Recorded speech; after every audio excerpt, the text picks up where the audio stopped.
오늘은요, 감사절에 선포하는 세 가지 축복이라는 제목으로 말씀을 나누고자 합니다. 한번 따라해 보세요. 감사절에 선포하는 세 가지 축복.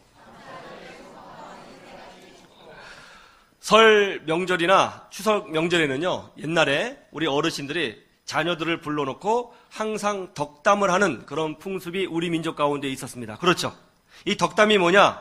제가 국어사전을 찾아보니까 이렇게 돼 있어요. 남이 잘 되기를 비는 말. 남이 잘 되기를 비는 말. 이거를 갖다가 기독교식으로 표현하면 뭐죠? 축복이에요. 축복. 하나님은 주의 종들이 그의 백성들을 축복하기를 원하십니다. 그 증거가 뭐죠? 민수기 6장 22절을 한번 볼까요? 증거를 봐야 되겠죠, 우리가. 민수기 6장 22절.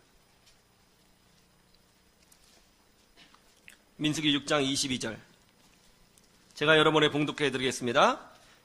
여호와께서 모세에게 말씀하여 이르시되 아론과 그의 아들들에게 말하여 이르기를 너희는 이스라엘 자손을 위하여 이렇게 축복하여 이르되 여호와는 내게 복을 주시고 너를 지키시기를 원하며 여호와는 그 얼굴을 내게 비추사 은혜 베푸시기를 원하며 여호와는 그 얼굴을 내게로 향하여 드사 평강 주시기를 원하노라 할지니라 하라. 그들은 이같이 내 이름으로 이스라엘 자손에게 축복할지니 그러면 내가 그들에게 복을 주리라. 하나님은 이스라엘 민족 가운데 제사장들을 세우시고 그의 백성들을 축복하도록 명령하셨습니다. 그리고 그들이 축복하면 하나님이 응답하사 복을 주시겠다는 것이죠. 오늘 추수감사절은 기독교의 큰 명절입니다. 이 명절날 제가 여러분들에게 덕담을 해주고 주의 종으로서 여러분들을 축복하는 것은 매우 합당한 일이고 하나님께서 기뻐하실 일이라고 확신합니다. 저는 오늘 말씀에 근거하여 여러분에게 세 가지를 축복하고자 합니다. 첫 번째 축복은 이겁니다. 모든 고통과 눌림에서 자유케 되는 은혜가 있기를 주님의 이름으로 축복합니다. 한번 따라해 보세요. 모든 고통과 눌림에서 자유케 되는 은혜. 오늘 시편 136편 11절, 13절 말씀을 볼까요? 11절에서 13절 말씀 같이 보죠. 시작. 이스라엘을 그들 중에서 인도하여 내신 이에게 감사하라. 그 인자하심이 영원함이로다. 강한 손과 펴신 팔로 인도하여 내신 이에게 감사하라. 그 인자하심이 영원함이로다. 홍해를 가르신 이에게 감사하라. 그 인자하심이 영원함이로다. 오늘 시편에 보면 시편 기자는 하나님께 감사하고 있어요. 무엇에 대해서 감사하고 있죠? 옛날에 그들의 역사를 근거로 하여 하나님께 감사합니다. 뭐죠? 그게 뭐죠? 출애굽 사건이에요. 이스라엘 백성이 이집트 땅에서 몇 년간 노예살이 했어요? 무려 400년간 노예살이를 했습니다. 여러분 400년 짧은 기간 아니잖아요. 엄청나게 긴 시간 동안 노예로 살았어요.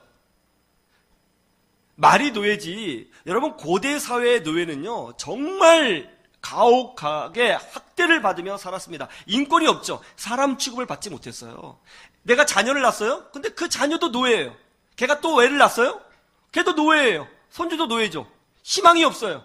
날마다 매를 맞으면서 아주 소량의 음식을 배급받으면서 희망이 없이 하루하루 살아갔던 사람들이 바로 이스라엘 백성, 이집트 땅에 있던 노예들이었습니다. 그들은 노예들이었죠. 희망이 없었어요. 너무나 힘들었습니다. 할 수 있는 것이라고는 하나님 앞에 기도하는 것밖에 없었죠. 근데 하나님이 그들의 기도를 들어주셨습니다. 하나님이 모세를 부르셨죠. 그리고 모세를 통해서 이스라엘 백성을 구원하기를 원하십니다. 하나님이 모세를 바로왕에게, 이집트 왕 바로왕에게 보냈습니다. 그리고 이렇게 선포하게 하셨죠. 내 백성 이스라엘을 내보내라. 여러분, 우리는 하나님의 백성입니다. 우리는 예수님을 믿음으로 하나님의 자녀가 되었으며 동시에 하나님의 보호하심을 경험하는 하나님의 백성이라는 사실을 믿으시기를 주님의 이름으로 축원합니다. 그런데 이집트 왕이 보내지 않았죠. 고집을 피웠습니다. 오히려 더 가혹하게 이스라엘 백성을 학대했습니다. 그러자 어떻게 했죠? 하나님께서 그들에게 몇 가지 재앙을, 10가지 재앙을 내려서 이집트를 심판하시고 치셨습니다.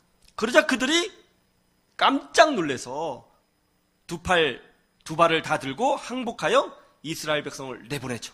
너희들이 이제 가라. 근데 그냥 가지 않았어요. 이스라엘 백성이 나갈 때 이집트 백성들이 은금 패물을 다 주면서 빨리 나가라고 사정을 했죠.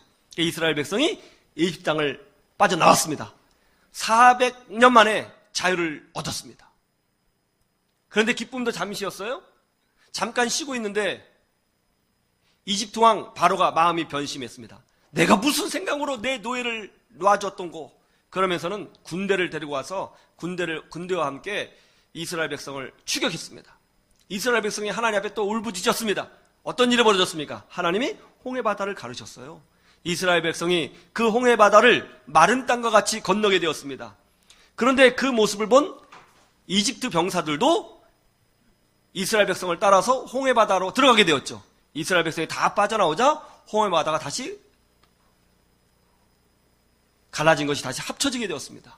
그래서 이집트 병사들이 다 몰살을 당했죠. 이제 이스라엘 백성은 이집트 병사가 쫓아올 걸 두려워하지 않아도 돼요. 언제 습격을 받을까 두려워하지 않아도 돼요. 완벽한 해방, 완벽한 자유를 경험하게 되었습니다. 여러분, 복음의 핵심이 뭐냐면 바로 자유예요. 해방입니다. 예수님이 왜 이 땅에 오셨는가? 우리를 자유케 하기 위해서 이 땅에 오신 거예요. Liberation, 해방, 자유케 함, 이것이 복음의 핵심이에요. 예수님께서 이 땅에 오신 목적을 누가복음 4장 18절에 이렇게 선포하셨어요. 주의 성령이 내게 임하셨으니 이는 가난한 자에게 복음을 전하게 하시려고 내게 기름을 부으시고 나를 보내사 포로된 자에게 자유를, 눈먼 자에게 다시 보게 함을 전파하며 눌린 자를 자유롭게 하고 주의 은혜의 해를 전파하게 하려 하심이라. 예수님이 오신 목적은 자유케 하시기 위해서 오셨어요. 무엇으로부터 자유예요? 심판으로부터의 자유, 절망으로부터 자유, 과거로부터의 자유, 낙심으로부터의 자유, 질병으로부터 자유, 저주로부터의 자유. 우리 예수님은 이 땅에 우리에게 자유를 주기 오신 것입니다. 그래서 누구든지 예수 그리스도를 나의 주로 고백하게 되면 그는 더 이상 옛사람이 아닙니다. 과거하고 상관이 없는 사람이 됩니다. 새 사람이 되는 줄로 믿습니다.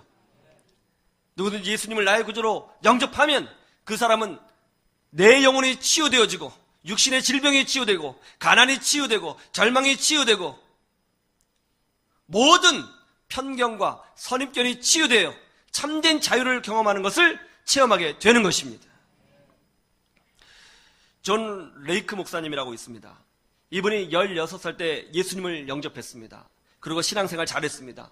평범하게 직장생활했어요. 사랑하는 여인을 만났습니다. 결혼했습니다. 참 행복했습니다. 그런데 기쁨도 잠시. 결혼한 지 2년 만에 이 사랑하는 아내가 결핵에 걸렸어요. 그리고 심장병에 걸렸습니다. 그때 당시에는 이 병을 치유할 수가 없었습니다. 아니, 결혼한 지 2년밖에 안 됐는데 아내가 죽게 된 거예요. 의사가 죽는다는 거예요.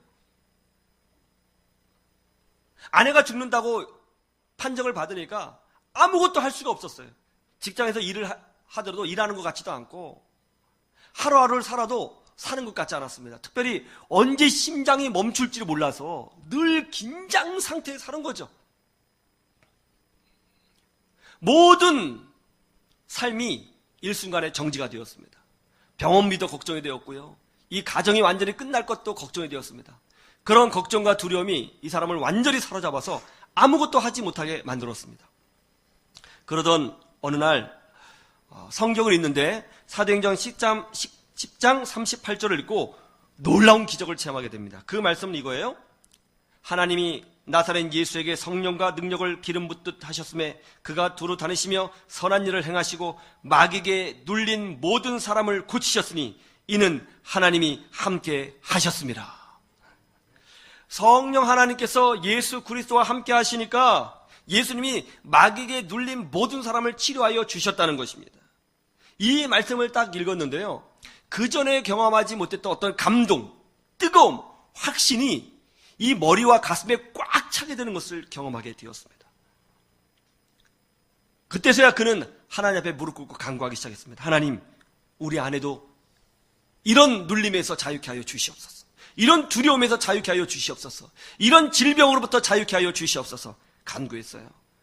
그리고 아내 옆에 다가가서 여보, 우리 주님께서 당신을 치유하여 주시고 자유케 해주시기를 간절히 소망하고 있어.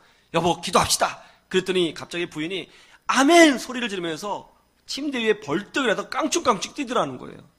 여보 뭐해? 근데 부인이 완전히 막 성령이 충만하더라는 겁니다.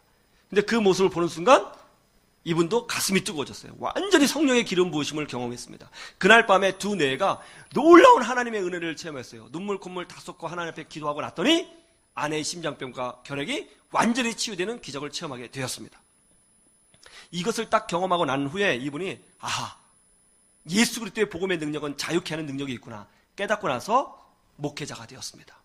목회자가 돼서 이제 아프리카 선교사로 떠나게 되었습니다. 여러분, 아프리카 복음 전하는 거 쉽지 않아요. 꽤 어렵습니다. 그런데 이분이 복음을 전할 때 마음의 확신이 있었어요. 예수 그리스도는 자유케 하신다. 모든 눌린 거로부터 자유케 하신다. 모든 저주를 깨고 자유케 하신다. 이런 확신을 가지고 갔거든요. 이런 믿음으로 전진하니까 정말 그런 일들이 일어나기 시작했습니다. 이분이 가서 아프리카 선교사로서 선교 사역을 감당했는데 이분이 한 사람으로서 교회를 몇 개를 세웠는지 아세요? 가는 곳곳마다 교회를 세웠는데 무려 625개의 교회를 세웠습니다. 한 사람이 교회 하나 세우기도 힘들잖아요. 이분이 가서 복음을 전하고 예수님 믿게 된 사람, 그러니까 전도한 사람이 몇 명이냐면 10만 명을 전도했습니다. 전도 10만 명.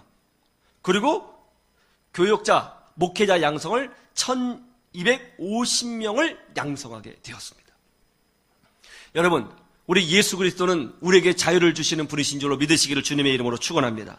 저는 이 시간 여러분을 붙들고 있는 모든 억압과 눌림과 두려움과 실패와 과거와 아픔과 상처와 질병과 가난과 잘못된 생각과 연약함이 다 부서지고 예수 안에서 참된 자유를 누리시기를 주님의 이름으로 축복합니다. 두 번째 축복은 이것입니다. 고난의 광야가 하나님을 경험하는 기회가 되기를 주님의 이름으로 축복합니다. 한번 따라해 보세요. 고난의 광야가 하나님을 경험하는 기회. 오늘 16절 말씀을 볼까요? 함께 보죠. 시작. 그의 백성을 인도하여 광야를 통과하게 하신 이에게 감사하라. 그 인자하심이 영원함이로다. 이스라엘 백성이 광야를 경험했습니다. 광야에서 40년 동안 살았어요. 여러분, 이 광야는 사람이 살 수 있을 만한 조건을 가진 환경이 아닙니다. 굉장히 척박하죠. 사막과는 또 달라요. 이 광야는 그야말로 돌밖에 없습니다. 돌산이죠. 풀 한 폭이 자라지 않아요. 물 한 방울 없습니다. 절대로 사람이 살 수 있는 곳이 아니에요. 그런데 이스라엘 백성이 광야에서 40년간 보냈습니다. 그것도 200만 명이라고 하는 엄청난 숫자가 광야에 있었어요. 여러분, 사람 혼자가 가도 먹고 마시는 문제가 쉽지 않거든요. 먹는 문제, 마시는 문제, 이거 쉬운 문제 아니에요. 우리 교인들 전교인 수련회만 가도 먹는 문제, 마시는 문제 굉장히 중요하지 않아요? 이거 굉장히 중요하거든요. 200만 명이라는 사람이 아무것도 없는 그 광야에 가서 무엇을 먹고 살아요? 먹고 살 수가 없는 거죠. 죽는 거죠. 그런데 어떻습니까? 성경에 보면 정말 놀라운 게 뭐냐면 이스라엘 전 역사 중에서 이스라엘 백성이 가장 강력하게 하나님을 경험한 때가 언제냐면 광야에서 고난받을 때였다는 거예요. 자고 일어나면 하나님이 이스라엘 백성을 사랑하사 만나를 내려주셨어요. 그리고 200만 명이 충분히 마실 수 있는 물을 반석에서 내셨고요. 그리고 메추라기를 보내주셨고요. 그 뜨거운 태양을 가리기 위해서 하나님이 구름 기둥을 세워주셨고요. 밤에는 추울까봐 불 기둥을 세워주셨습니다. 이스라엘 역사 중에서, 역사 가운데서 가장 놀랍게 하나님의 기적과 은혜를 체험한 때가 언제냐? 이스라엘 백성이 광야에 있었을 때였습니다. 광야는 성도들의 고난을 상징하죠. 저는 여러분들이 고난 중에 있을 때, 광야 중에 있을 때에 여러분 인생 가운데서 가장 놀라운 하나님의 기적을 생생히 체험하는 역사가 되기를 주님의 이름으로 축원합니다. 우리 인생에 광야가 있죠. 예, 광야가 있습니다. 여러분, 우리가 우리 인생을 어떻게 예측해요? 우리 인생은 정말 몰라요. 평안하게 사는 것 같은데 어느 날 갑자기 교통사고 날 수도 있고요. 우리 자녀가 아플 수도 있고요. 내가 병에 걸릴 수도 있고요. 잘 나가던 사업이 망할 수도 있고요. 그렇게 착했던 우리 자녀가 어긋날 수도 있고요. 그렇게 모든 것이 잘 돌아간다고 생각할 그 순간에 느닷없이 위기가 찾아올 수도 있어요. 그래서 광야를 경험할 수 있는 것이 바로 인생입니다. 여러분, 우리 중에 누가 우리 인생의 미래를 장담할 수 있는 사람이 누가 있습니까? 아무도 없습니다. 그 사람이 대기업 회장이든 아니든 권력이 있는 사람이든 아니든 어느 누구든지 우리 중에 한 사람이라도 우리의 미래를 확신할 수 있는 사람은 아무도 없어요. 누구든지 광야를 경험할 수 있습니다. 그런데 제가 바라기는 여러분이 그렇게 광야를 경험하는 그 순간에, 광야에 있을 그 순간에 그 땅이 절망의 땅이 아니라 그 순간순간에 더 이전보다 더 놀랍게 하나님의 기적을 체험하고, 이전보다 더 놀랍게 하나님의 물 주심을 경험하고, 이전보다 더 놀랍게 만나로 채워주시는 하나님을 만나고, 이전보다 더 놀랍게 불기둥, 구름기둥을 체험하는, 하나님을 경험하는 순간들이 되기를 주님의 이름으로 축원합니다. 여러분 인생 가운데 고난이 있습니까? 혹시 광야를 지금 겪고 있습니까? 여러분 지금 광야 중에 있다면 지금 이 광야 이 순간에 하나님을 더 강력하게 체험할 기회가 되는 것입니다. 여러분 흔들리지 마시고 믿음으로 전진하십시오. 그래서 여러분의 광야가 하나님을 경험하는 축복의 땅이 되기를 주님의 이름으로 축원합니다. 세 번째 축복은 이것입니다. 여러분 생업에 복이 넘치기를 주님의 이름으로 축복합니다. 한번 따라해 보세요. 생업에 복이 넘치기를. 25절 말씀을 볼까요? 25절 같이 보죠. 시작. 모든 육체에게 먹을 것을 주신 이에게 감사하라. 그 인자하심이 영원함이로다. 아멘. 하나님은 인간이 음식을 섭취함으로 생존하도록 창조하셨습니다. 사람은 먹지 못하면 죽습니다. 사람은 배고픔을 견뎌내지 못합니다. 배가 고프면 무엇이라도 합니다. 하나님은 이것을 알고 계세요. 우리가 무엇을 먹어야 살 수 있는 존재로 창조되었음을 하나님은 아십니다. 그래서 우리 주님께서도 우리에게 이렇게 가르쳐 주셨잖아요. 주기도문을 통해서 일용할 양식을 구하도록 가르쳐 주신 거예요. 먹을 것을 구하는 것은 죄가 아닙니다. 당연히 먹을 것을 구해야 되는 것입니다. 저는 바라기를 여러분 생업이 물된 동산과 같고 그 생업이 형통하고 복되기를 주님의 이름으로 축복합니다. 그래서 그 생업으로 하나님께 영광을 돌리고 그 생업으로 하나님의 일을 감당하고 그 생업으로 믿음의 가정들을 세워가기를 간절히 주님의 이름으로 축복합니다. 하나님은 우리 생업에 관심이 있으신 분이시고요. 하나님은 우리 생업을 주장하는 분이시고요. 하나님은 우리 생업에 복을 주시는 분이세요. 사실은 우리가 먹고 사는 모든 문제에 하나님의 손길이 미치지 않은 게 하나도 없어요. 예를 들어 농작물을 한번 보세요. 벼가 익어가는 것, 곡식이 익어가는 것, 과일들. 여러분 이거 하나님이 도와주지 않으면 우리가 먹고 살 수 있습니까? 여러분 농사 짓는 사람들이 신앙심이 좋아요. 왜냐하면 농사 짓는 분들은 확실히 알아요. 하늘이 도와주지 않으면 농사가 안 된다는 것을. 아무리 인간이 노력해도 하나님이 때에 맞는 적절한 일조량을 허락해 주지 않으시고 또 좋은 바람을 허락해 주지 아니하시고 좋은 기온을 허락해 주지 않으면 아무리 노력해도 농사가 안 돼요. 우리가 지금 먹고 살 수 있는 것은 하나님께서 때에 따라 햇볕을 주시고 바람을 주시고 또 기온을 주장하여 주시기 때문에 우리가 먹고 살 수 있는 줄로 믿습니다. 그렇죠. 하나님은 우리 생업을 주관하시는 분이시죠. 우리의 생사복을 주관하시는 전능하신 하나님이신 줄로 믿습니다. 저는 특별히 여러분의 영혼이 잘된 것 같이 범사에 잘되고 강건해지는 역사가 있기를 주님의 이름으로 축복합니다. 여러분, 여러분의 생업을 놓고 기도하십시오. 그리고 주 앞에서 정직하고 성실하고 또 믿음의 자녀가 답게 살아가십시오. 또 주님께서 주신 것으로 그것이 재능이든지 물질이든지 건강이든지 하나님을 섬기겠다고 다짐하십시오. 그래서 여러분의 생업에 10만 배의 복이 임하기를 주님의 이름으로 축원합니다. SBS 스페셜에 보니까 120만 원의 기적이라고 하는 내용이 나오더라고요. 전용이라고 하는 이분이 한국 사람인데 중국에 건너갈 때 120만 원 들고 건너갔는데 지금은 베이커리 카페 브레든이라고 하는 중국 최고의 고급 카페의 주인으로 사장으로 성공한 내용을 보여주는 그런 프로였습니다. 이 카페가 굉장히 유명하고요. 지금 한 25개의 큰 지점을 이분이 가지고 있고요. 또 그 외 외식 사업을 다 하고 있다고 합니다. 요새 중국에 사업하기가 되게 힘든데 이분은 가는 곳곳마다 성공하고요. 중국 사람들의 존경을 받고 있다고 그래요. 제가 알아보니까 이분이 신앙이 좋은 장로님이시더라고요. 이분이 12살 때에 아버지가 돌아가셨다고 합니다. 사형제 중에 장남이었는데 어머니 혼자의 시보로는 도저히 생업을 이어갈 수가 없더래요. 그래서 중학교 2학년을 중퇴를 하고 어머니 생업을 돕겠다고 중국집 배단으로 취업을 했답니다. 그 중국집 배달을 하면서 이제 받은 첫 월급이 3만 원이었답니다. 그 돈을 가지고 이 첫 월급 받았으니까 어머니에게 단팥빵을 사다 드렸답니다. 그러니까 어머니가 이 어린 아들이 학교도 가지 못하고 한 달 내내 배달을 하면서 번 돈으로 사온 이 단팥빵을 보고 가슴이 너무 아파서 먹지 못하고 그냥 울고만 계시더래요. 그 모습을 본 14살짜리 아들이 엄마, 제가 커서요, 이 다음에 빵집 사장님이 되면 엄마가 먹고 싶은 빵 다 만들어 드릴게요. 그렇게 약속을 했대요. 그렇게 말을 하니까 어머니가 이 아들을 딱 안고 엉엉 울면서 하나님 앞에 기도하시더랍니다. 하나님, 이 아들을 불쌍히 여겨주시고 이 아들을 가는 곳마다 주님 동행해 주시고 이 아들 축복하여 주시옵소서 기도를 하셨더랍니다.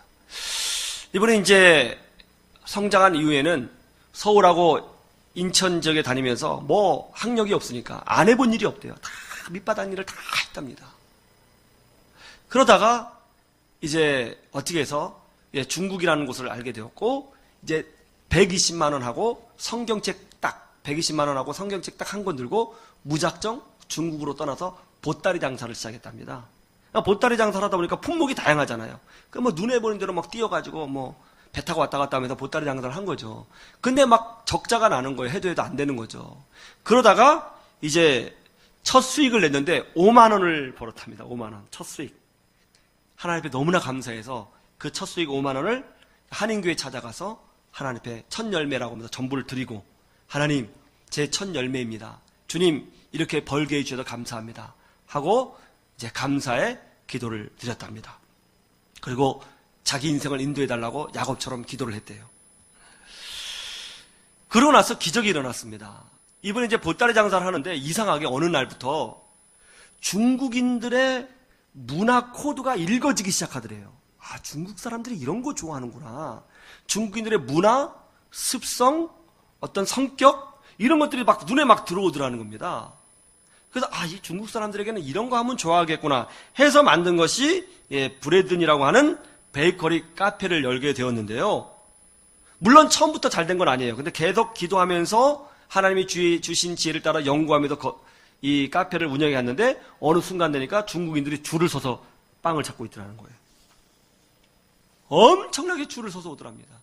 지금 중국에서는요, 굉장히 유명한 고급 카페 브랜드가 되었고요. 25개의 매장을 아주 성공적으로 운영하고 있다고 합니다. 전용희 사장님이 어렸을 때 어머니에게 엄마 소원은 뭐예요? 이렇게 물으셨던 적이 있답니다. 그때 어머니는 엄마 소원이 뭐 별게 있겠냐. 그냥 엄마는 엄마 이름으로 된 집 한 채 있으면 좋겠다. 거기다가 엄마 이름 문패 딱 걸면 좋겠다. 그리고 엄마가 신세진 사람 많은데 그 사람들한테 잔치 한번 열어주면 좋겠어. 그 또 없어요? 그러니까 엄마가 초등학교도 못 나왔잖아. 대학이라는 곳에 한번 가봤으면 좋겠다. 야, 그렇게 말씀을 한 적이 있대요. 이분이 크게 성공하자 제일 첫 번째 한 것이 뭐냐면 어머니 이름으로 아파트를 사서 어머니 이름을 적어 그 아파트 문 앞에 문패를 달아드렸답니다. 그리고 어머니 칠순잔치에 어머니가 신세해졌던 사람들을 다 초대해서 아주 성대한 잔치를 열어주었답니다. 이제 마지막 소원이 남았는데 이 전용희 사장님이 중학교 중퇴이잖아요. 나중에 공부를 해서 늦은 나이에 중국 산둥대학교 중국학과에 들어갔는데 졸업한 그날, 졸업식 날 어머니를 모셔다가 어머니 머리에 학사모를 끼워드렸답니다. 그리고 그는 중국 내에서 특별히 공부는 좀 잘하는데 생활이 어려운 아이들을 발굴해서 장학금을 지급해주고 있고요. 또 힘든 사람을 섬기고 또 교회를 최선을 다해 섬기고 있다고 합니다. 그래서 중국 사람들이 굉장히 존경하고요. 아주 믿고 따른답니다.